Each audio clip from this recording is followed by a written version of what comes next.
बिस्मिल्लाहिर्रहमानिर्रहीम अस्सलाम वालेकुम। मैं ज़रूरी नहीं समझ रहा था कि ये वीडियो बनाऊँ, लेकिन मेरे लिए बनाना ये बहुत ज़रूरी बन गया है। एक फ़रहद लड़का है, इंडोनेशिया में वो आया, मैंने उसको पाकिस्तान के अंदर इतना सपोर्ट किया। उसके मैंने मेरिट के सारे डॉक्यूमेंट तैयार करवा के दिए, उसका affidavit, unmarried certificate, police character certificate, उसको मैंने टाइम दिया अपना कीमती। मैंने उसको बताया भाई ऐसे करना, ऐसे नहीं करना, ठीक है। उसको मैंने कंपनी के थ्रू वीज़ा भी लगवा के दिया है उस लड़के को। तो एंड पे जो है ना, वो लड़का इंडोनेशिया में आया, उसने विकी नामी लड़के को के साथ मिल के और 3-4 लड़के, एक वकास नाम का लड़का है पाकिस्तान के अंदर, एक विकी नाम का लड़का है पाकिस्तान के अंदर, और ये सारे लड़के इन्होंने जो है ना, मैंने खुद उसको अपना मेरी आदत ये है कि मैं बिल्कुल दिल का और नीयत का साफ बंदा हूँ। मैंने उसको अपना एफिडेविट भेज दिया जिसके ऊपर मेरा डाटा था, मेरा एड्रेस था, मेरी वाइफ का नाम था, उसका एड्रेस था। मैंने भाई एज़ अ ब्रदर समझ के मैंने उसको भेजा है। उसने क्या किया, उसने आगे शेयर कर दिया, कभी किसको भेज रहा है, कभी किसको। तो 3-4 लड़के हैं, ग्रुप है पाकिस्तान के अंदर, जो अभी जो है ना मेरे घर जाने की धमकियाँ दे रहे हैं। मेरी फैमिली का जो डाटा है वो कह रहे हैं तेरा हमारे पास आ गया तो हम तेरी फैमिली को यूँ कर देंगे, पाकिस्तान में यूँ कर देंगे, हमें पता है तुम मुजफ्फरगढ़ के फलाना ढींगना, इस तरह की बातें। और अब मसला जो है गाइस वो क्या है बताना मैं ज़रूरी समझता हूँ, क्योंकि मैं पहले तो सोच रहा था कि मैं कुत्तों की भौंक का जवाब ना दूं, लेकिन ये कुत्ते बहुत ज़्यादा मतलब भौंकते जा रहे हैं मेरे खिलाफ़। तो यहाँ तक कि मेरी एक करीब की फियोंसी हैं, मेरी जो है ना खाला हैं, उन्होंने मुझे कॉल की, कहती हैं कि ज़ीशान बेटा ये लोग तुम्हारे बारे में क्या कह रहे हैं और असल में बात क्या है, तुम बताओ, खुल के बताओ। तो जैसे कि जो मसला हुआ, ये लड़का जो है ना फ़रहद नाम का लड़का इंडोनेशिया आया, ठीक है। वो पैसे ही अपने साथ इतने लाया था कि उसके पैसे ही खर्च हो गए। अच्छा, इंडोनेशिया आकर मैंने उसको पहले बताया था, मैंने कहा हर बंदे को मैं बताता हूँ कि इंडोनेशिया आके अगर जिसके पास पैसे नहीं है फ़ौरन से इधर आके शादी कर लो, ताकि तुम्हारा जो वीज़ा है वो 40,000 में साल का वीज़ा लग जाए ईज़िली। नहीं तो वीज़े बहुत महंगे हैं, जो 2 साल का वीज़ा वो 4.5 लाख रुपए का है। नहीं तो जो विज़िट वीज़ा है वो तकरीबन आपको पता ही है सबको कितने का मिल रहा है, हर जगह से हर बंदा दे रहा है। खैर उसको मैंने पहले भी बताया हुआ था, मैंने कहा कि अपनी अमाउंट या तो सेव रखना इतनी हो कि तुम शादी कर सको, लेकिन उसका कोई मसला था, पता नहीं क्या था, इस चीज़ का तो मैं ज़िम्मेदार नहीं हूँ। वो आया इंडोनेशिया में लड़की से मिला और वो भाईजान जो है ना इंजॉयमेंट करना शुरू हो गए जकार्ता के अंदर, कभी इधर जा रहे हैं, कभी उधर जा रहे हैं। खैर वो उनकी लाइफ है, उनका मसला है। उसने मुझे कॉल की, वीज़ा एक्सपायर होने में से 22 दिन रह गए थे, ठीक है। तो मैंने सबको बताया होगा कि भाई किताब सप्लाई उस टाइम होता है जब वीज़े में 1 माह पड़ा हो। अच्छा, जब 22 दिन रह गए उस टाइम वो मुझे कॉल करता है, इतवार वाले दिन कॉल करता है, सैटरडे वाले दिन कॉल करता है, कहते हैं मुझे स्पॉन्सर लेटर चाहिए ज़ीशान भाई, ऐसे है ऐसे है। तो जिस कंपनी से मैंने वीज़ा लगवाया था, आगे उनसे मैंने रब्ता किया कि इस तरह स्पॉन्सर लेटर आप दें हमें इस लड़के के नाम का। तो उन्होंने बताया कि भाई आज छुट्टी है, 2 दिन छुट्टी है, तो 2 दिन सोमवार वाले दिन आपको जो है ना हम लोग दे देंगे। तो उन्होंने हम मुझे अपनी जो फ़ीस है उनकी इंडोनेशियन 3 लाख रुपए उन्होंने मुझे फ़ीस बताई। तो जैसे उन्होंने मुझे आगे बताया, मैंने उसको बता दिया भाई वो इतनी फ़ीस कह रहे हैं, मंडे वाले दिन भेज देंगे। कहता है यार ज़ीशान भाई मेरे पास तो 1 रुपया भी नहीं है, कुछ भी नहीं। उससे पहले भी इस बेगैरत को मैंने बोला था, जब एयरपोर्ट गया था, मैंने कहा तुम सीधा मेरे घर आ जाओ, मैं तुम्हें सारा समझाता हूँ तरीक़ाकार क्या होता है, क्या नहीं होता। जितने भी लड़के आते हैं मेरे घर से होके जाते हैं। अभी भी अल्हम्दुलिल्लाह मेरे पास 3 लड़कों ने स्टे किया हुआ है, पाकिस्तान से है। और अच्छा फिर जो है ना क्या हुआ, उसको मैंने समझाया भी था। वो जकार्ता में मैंने उसको 4-5 दफ़ा अपने घर की लोकेशन भेजी है। कहता है यार मेरे पास इतने पैसे भी नहीं है ज़ीशान कि मैं यहाँ तक आ सकूँ। उस टाइम मेरे पास भी पेमेंट का थोड़ा इश्यू था, मेरे पास भी पैसे नहीं थे, मैं उसकी हेल्प कर देता। बस उसने मेरे से माँगे, मैंने उसको नहीं दिए, और लेटर का उसने बहाना बनाया। उसने विकी को कॉल की, विकी ने मेरे ख़्याल से उसको कुछ पैसे दिए वीज़ा आगे एक्सटेंड करवाने के लिए, क्योंकि उसके पास तो पैसे थे नहीं। तो अब क्या है कि विकी ने उसको दिए मैं पैसे। अभी वो विकी उसको कॉल करता है, मेरे बारे में उसको भड़काता है, कहता है कि ज़ीशान बोलो फ्रॉडी है, फलाना है, ढींगना है। मैंने स्कैम क्या करना है, मुझे क्या ज़रूरत है आप लोगों से स्कैम करने की। और मुझे इस तरह की ये लोग जो है ना इतना ज़्यादा कुछ जेलस हो रहे हैं, ये समझते हैं कि पता नहीं मैं इंडोनेशिया जाके पता नहीं कौन से तख्त पे बैठ गया हूँ, मेरे नीचे ख़जाने ही ख़जाना है। ये लोग ये नहीं देखते कि मैं सुबह 3 बजे निकलता हूँ, ठीक है। मैं अपनी बेगम को सबसे पहले मैं बच्चे को छोड़ने जाता हूँ स्कूल हाउजन को, उसके बाद मैं सीधा जाता हूँ बेगम को अस्पताल छोड़ने के लिए। जकार्ता इंडोनेशिया के अंदर रश इतना ज़्यादा होता है कि आपका सारा दिन ड्राइविंग में निकल जाता है। तो एक ड्राइवर भी इस तरह की जॉब नहीं करता जिस तरह की इंडोनेशिया के अंदर मैं मियाँ बीवी जो है ना, मैं जो अपनी बीवी की खिदमत कर रहा हूँ, लोगों को शर्म नहीं आती, वो ये नहीं देखते कि इसने अपनी जवानी दाव पर लगा दी है और एक जो है ना ओल्ड एज ओवर एज खातून से इसने शादी कर ली है।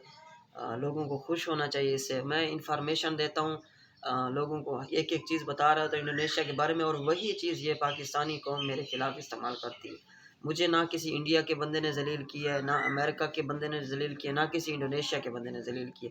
मुझे सिर्फ़ और सिर्फ जलील कर रही है ये पाकिस्तानी कौम कर रही है, और मैं कहता हूँ कि ये कौम इसी काबिल है कि इनको ऐसा हुक्मरान मिला है। आप यकीन करें गाइस, मेरे मुंह से कुछ गलत अल्फाज ना निकल जाए।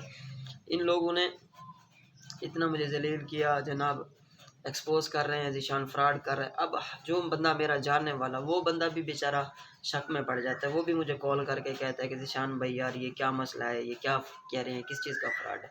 अब मसला क्या है, सिर्फ स्पॉन्सर लेटर का। हर बंदे को पता है कि इधर इंडोनेशिया के अंदर इतनी महंगाई है, हर कंपनी अपना टैक्स पे करती है। तो स्पॉन्सर जो होता है वो इस तरह होता है, मैं आपको समझाता हूँ। जो आपका वीज़ा अप्लाई करते हैं उसका इंडोनेशिया का कोई भी बंदा उसका स्पॉन्सर करता है, और वो कंपनी ही दे सकती है स्पॉन्सर आपको।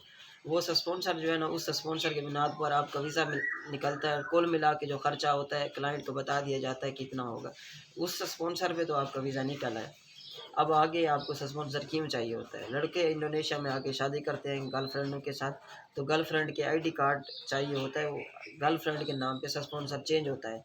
वो इसलिए कि क्योंकि उस बंदे की जो है ना फिर कंपनी ज़िम्मेदार नहीं होती इंडोनेशिया के अंदर। वो जो भी एक्टिविटी करेगा उसकी बेगम उसकी ज़िम्मेदार होगी, वो चाहे इंडोनेशिया में चर्स बेचे, अफीम बेचे, जो मर्ज़ी करे। तो स्पॉन्सर जो है ना कंपनी चेंज करके उसकी बेगम के नाम पे ट्रांसफ़र कर देती है। तो इसकी फ़ीस चार्ज करते हैं ये 3000 4000, मुख्तलिफ़ कंपनी की मुख्तलिफ़ फ़ीसें हैं, इतनी ज़्यादा भी नहीं।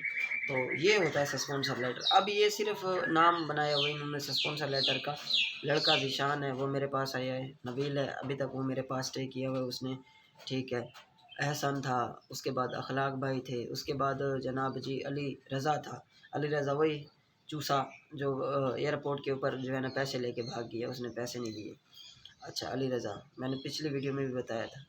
जिद मेरे पास टाइम होता है मैं लड़कों को खुद जाता हूँ एयरपोर्ट से लेके आता हूँ, आप यकीन करें।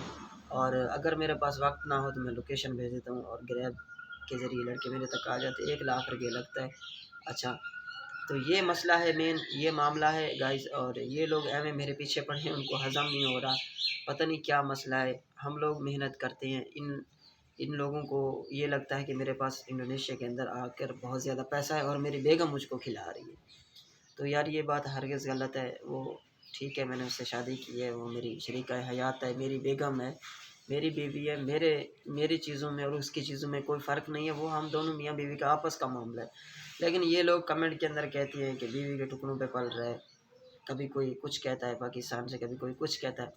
आप यकीन करें मैं खुद पाकिस्तानी हूँ, मैं ये नहीं कहता कि मैं अच्छा हूँ, मैं भी ख़राब हूँ। यकीन करें किसी इंडिया के बंदे ने, इतने इंडियन बंदे हैं मेरे साथ, उनकी डीलिंग होती है, मेरे साथ बातचीत होती है, कभी उसने ये नहीं कहा या कभी इस तरह का कोई गलत कमेंट नहीं किया, कभी उन्होंने गाली नहीं दी। जो भी गालियाँ आती हैं वो पाकिस्तान की तरफ से आती हैं, और सपोर्ट में इंडियन की नहीं करता। इंडियन इंडोनेशिया में आते हैं अपना जिधर मर्जी जाए, मैंने कभी उन लोग बेचारों की केयर नहीं की इतनी जितनी मैं पाकिस्तानियों की करता हूँ। तो मुझे बेहद अफसोस हुआ है कि ऐसे बंदे जो है ना मेरे खिलाफ एवं ना हक। चलो एक बंदा अगला हक पर होता है, बोल रहा होता है आपके खिलाफ, आप खामोश रहें, आपको दुख तकलीफ नहीं होता, आपको पता है कि भाई मैं जब फ्रॉड कर रहा हूँ वो सही कह रहा है। एक बंदा साफ नीयत सच्चे दिल से एक काम कर रहा है, लोगों को बता रहा है, तो यकीन माने बड़ा दुख होता है। मुझे सबसे ज़्यादा दुख इस बात का हुआ, कल परसों मुझे आंटी कॉल करके कहती है, पहले आंटी कह रही थी कि कॉल करके कि आप मेरे बेटे को भी इंडोनेशिया बुला लो और उसकी एक लड़की से बातचीत हो रही है, तो वो उससे शादी करना चाह रहा है, तो आप उसकी मदद कर दो। मैंने कहा ठीक है आंटी जी। अब आंटी ने वो वीडियो देखी उस लड़के की, तो कहती है शुक्र है अल्लाह ने हमें बचा दिए। अब मेरे अपने रिश्तेदार जो है ना मुझसे ये कह रहे थे कि शुक्र है हमें अल्लाह ने बचा लिया कि तुमने फ्रॉड नहीं किया। बिल्कुल, मैंने कहा तुम अरबों डॉलर का जो है ना फ्रॉड करने से बच गई हो तो कोई मसला नहीं है। मैंने कहा वैसे भी मैंने रिश्तेदारों को ब्लैक लिस्ट के अंदर रखा हुआ है, गलती से वो किसी तरह उन्होंने नंबर लगा दिया, मेरे से रब्ता कर लिया, नहीं तो मैंने उनको भी ब्लैक लिस्ट में ही रखा हुआ है। अल्हम्दुलिल्लाह सारे मेरी ब्लैक लिस्ट में है। सो अब ये तो है हमारे पाकिस्तानियों का हाल। अभी मुझे ये लोग समझते हैं कि मैं चैनल के पीछे जनाब जी बैठा हूँ, या ये है वो है, ये चैनल की मुझे फ़िक्र है, या मुझे कोई फ़िक्र नहीं है। यकीन माने मैं आज ही बंद करके चला जाऊँ, मुझे इस चीज़ की परवाह नहीं है। जस्ट मुझे चैनल बनाने का मेरा मकसद ही यही था कि जो मैंने मुश्किल टाइम देखा पाकिस्तान के अंदर, मैंने मुश्किल कागज़ात बनाए, मुश्किलात जो आई वो सब की आप लोगों को मैं इन्फॉर्मेशन दे सकूँ। लेकिन ये पाकिस्तानी लोग ये नहीं चाह रहे। अभी जो मेन मेरी वीडियो है ना, ख़ास मेरी वीडियो है जिसमें मैंने बिल्कुल ओपनली बताया हुआ है भाई ये डॉक्यूमेंट ऐसे बनेगा, मैंने अपने डॉक्यूमेंट तक दिखाए हुए हैं। और गाइज अगर आप प्राइवेट वीडियो देखें, कोरिया से जो आता है, दुबई से लड़के आते हैं, सऊदी से आते हैं, वो मेरे पास आते हैं, रहते हैं, हम लोग इकट्ठे घूमते हैं, घुमाता फिराता हूँ, सारा कुछ करता हूँ, हर बंदा जानता है इस बात को। अब ये लोग पूरे मुल्क के अंदर विकी भाई साहब ढंडोरा पीट रहे हैं, और ख़ास तौर पे मुझे जो है ना धमकियाँ दे रहे हैं कि तुम्हारी फैमिली को हम यूँ कर देंगे, वो कर देंगे। क्या यार, मैंने इनके साथ ना कोई मैंने इनका कुछ बिगाड़ा है, ठीक है। मसला था फरहत का, मसला था, वो मेरे घर चला आता, मैंने उसको हज़ार दफ़ा बुलाया था, यार मैंने कहा तू अब उधर है, मैंने तुम्हें देखा भी नहीं है, फ़ोन पे तेरी मेरी बात है, तो बेहतर यही कि तुम मेरे घर ही आ जा, जो बात होगी कर लेंगे, तुम्हारा वीज़ा भी अगर हो गया ख़त्म हो गया कोई मसला नहीं है, बढ़वा लेंगे, किसी न किसी तरह कर लेंगे। असल में मैंने पिछले वीडियो अपलोड की थी, योग जकार्ता के अंदर मैं गया था, वो इलाका है पहाड़ी, उस वहाँ पे किसी टाइम सर्विस होती है, किसी टाइम नहीं होती। अब लड़के इतने कॉल्स करते हैं, ठीक है, आपने मैसेज किया, 1 सेकंड के अंदर इतने ज़्यादा एसएमएस आ रहे होते हैं कि जो है ना वो मैसेज आपका डाउन चला जाता है। वो अब मैसेज करता रहा है, वाक़ई में मैं इस चीज़ का जो है ना जवाबदेह हूँ। उसने मुझे मैसेज किया, ज़ीशान भाई प्लीज़ प्लीज़ प्लीज़, लड़कियों की तरह जनाब जी इमोट भेज रहे हैं, और संडे की छुट्टी है, छुट्टी वाले दिन वो कर रहे हैं।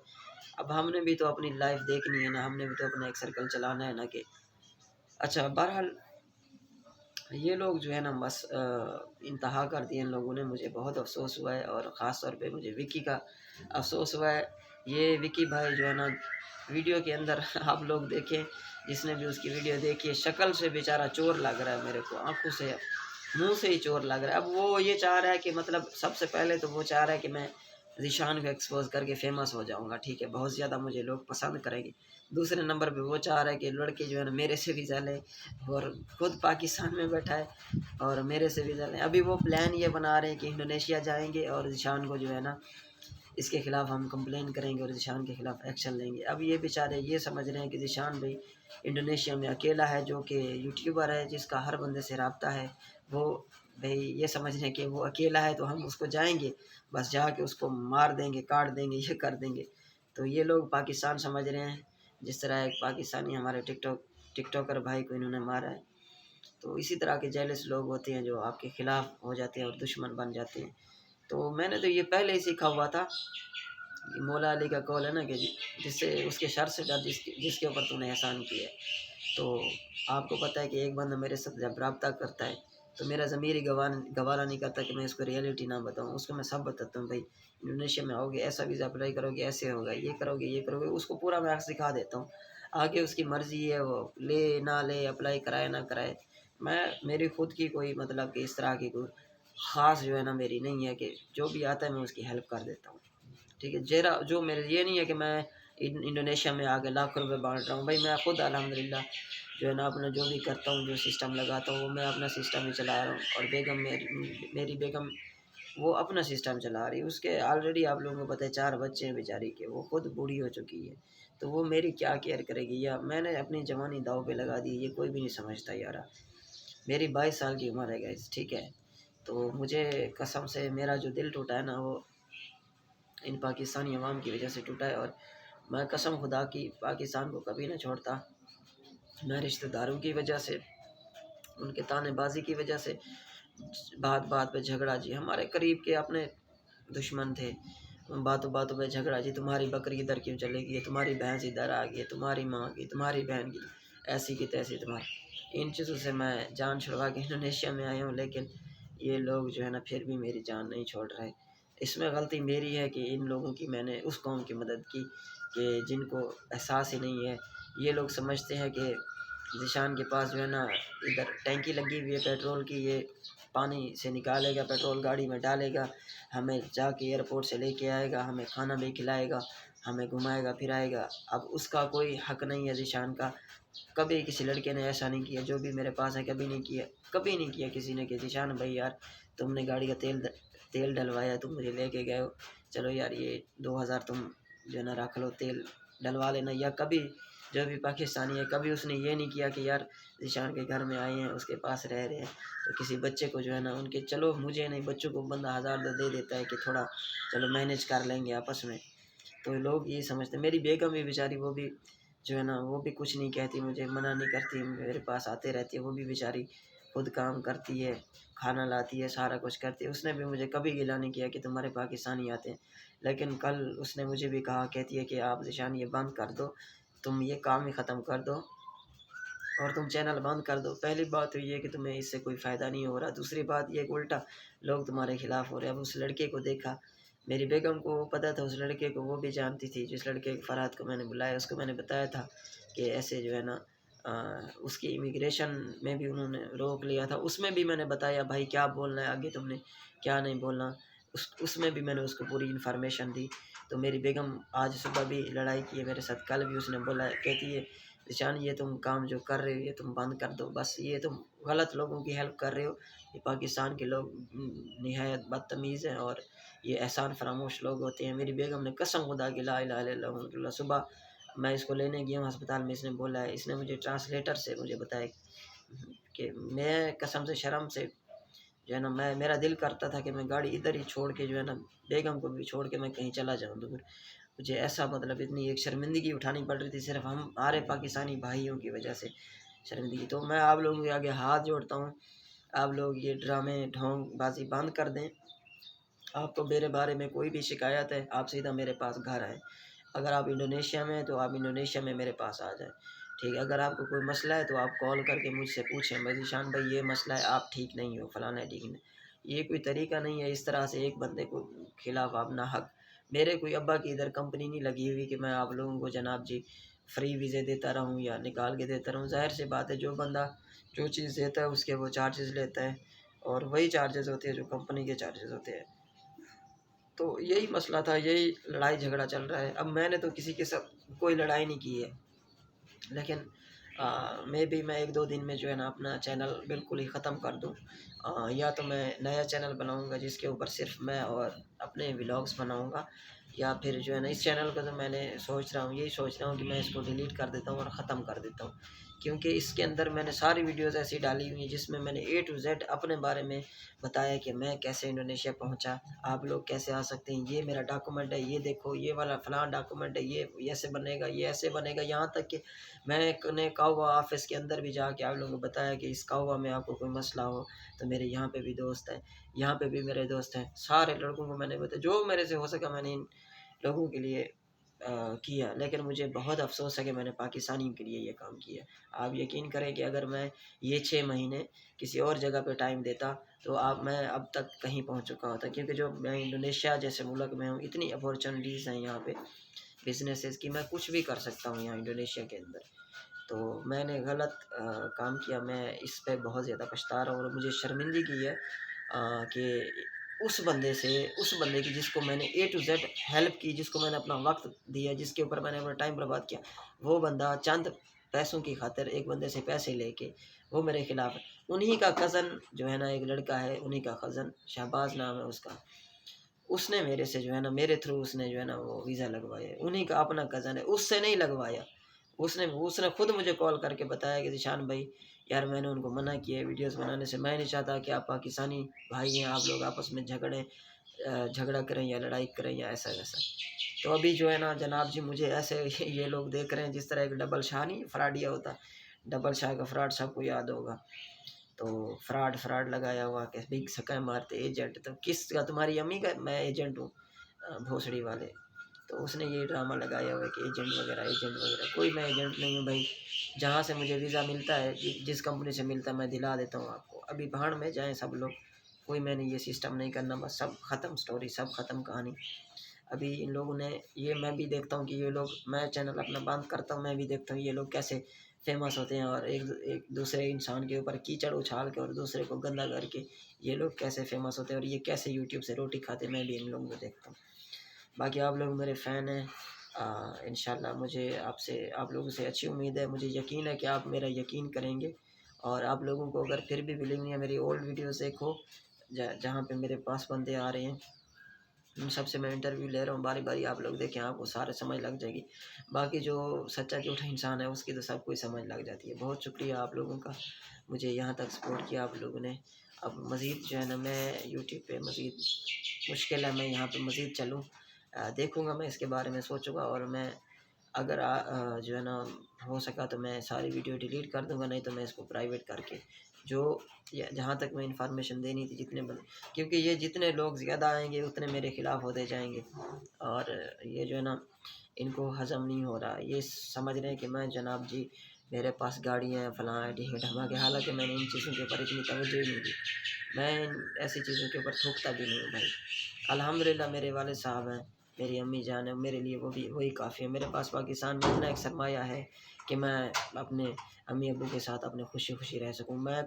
हम कोई घर के 50 बेटे ये नहीं हैं, हम 2 ही भाई हैं, और एक मेरा बड़ा भाई है और एक मैं हूँ। तो हमारे लिए बहुत है, हमारी जायदाद वग़ैरह जो भी हमारा है, कम ज़्यादा जो भी सिस्टम है, हमें हमें टेंशन नहीं है, हम काम ना भी करें, घर में बैठे रहें, पाकिस्तान के अंदर भी हमें कोई मसला नहीं है।